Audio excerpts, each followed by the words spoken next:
you first off, what is distinctive about a Little C production? Well, what it is with my production, I'm a little bit different to normal people at the minute. Every other producer that I've heard of, except for the guys who we're working with, is copying off other people's styles. With my own beats, my own music, and the way that I record it and things, it's my own style. Because being brought up listening to from classical music, to Arabic, to Iranian music, to Middle Eastern, to Asian music, all the way to hip hop in America, I take a little bit of each influence and try and incorporate it into the beats really to give the guys something different to work with. Right, that's really, really hot. I want to ask you, where do you get your influences from to make your beats? Well, I've got a lot of influences, but most of them I would say is my day-to-day struggle in life, because a lot of my beats I incorporate with what I've been through on a daily basis and what my life has entailed so far. But at the same time, working with like Mappy, Eddie B, Russell C, and Q, and everybody else, even the energy from all of them gives me good vibes and gives me beat ideas and things as well. Right, and what can we expect from Little C in 2010? Well, in 2010 right now, I've got A to Q coming out very soon, and hopefully in September, maybe October time, we're going to be dropping the first full album from the guys. And then after that, I've got a couple of other projects, small, minute projects right now. And then one of the big ones that I've got coming out also this year is my friend Dice, all the way in Australia. He's just started writing and for his album that I've doing full production on. So hopefully by the end of this year, I've got a couple of albums which are going to be very good to build me up for next year.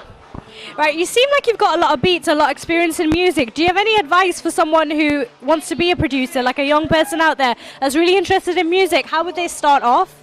Well, what I would say is to everybody out there, when you're going to go into this business, the key is to listen to everybody around you, whether they're right or wrong, never to take anything as bad criticism. If people don't like your work, it's best that you take the negativity from it and turn it into a positive, instead of people making you feel 5 inches small. Just so as I always tell a lot of people, everybody has to keep that chin up in this industry, because every other person is going to be exactly the same to every other person.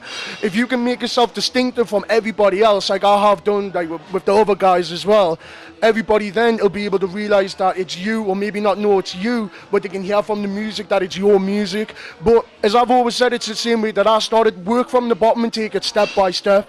Don't run it at 1,000 miles an hour and miss out 20 steps that could be very valuable to you, really. So all I'll just say is just take your time, take every part of constructive criticism, whether it's good or bad, and just turn it into something better. But always learn from your mistakes. Never just make the same mistake time and time again. Just build it up and build it up.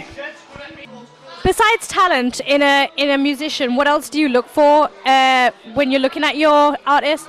Well, I'll look for swagger. The people have got to know what it is that they want to do, because I've had a lot of people who have time wasted with me in the past, and right now I've got A to Q, or to me are the hottest thing out of town right now, and those guys have been very successful with me, working for 6-8 weeks, 5 days a week at 8, 10 hours, 12 hours a day. And really all I would just say is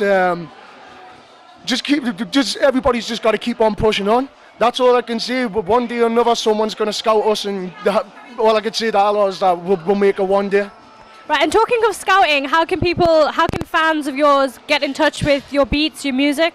Well, the best way I find out is just to come to the gigs, listen to people, see who's in there, interact with their artists first, and then if people come to me recommended, I'll contemplate whether I want to do work with them. But what people have to prove to me first is that they're going to sit and do the work and not waste my time. If I feel like people are wasting my time, I won't bother working with them. But if people are genuinely, like A to Q are at the moment, wanting to put the best stuff out at the best time, for the best places and for the best people, then I'll contemplate doing all the work. But for now, as I said, A to Q are the best thing I'm going right now for myself. It's my first act that I've put together for this year, and sooner or later they're going to make it big, I'm going to make it big, the Stunners are, everybody will make it big. But it's just everybody has to be satisfactory and have the well-being and health of themselves to make sure that what they're doing is exactly what they're doing. Well, good luck, Little C, and thank you very much. It's been a pleasure.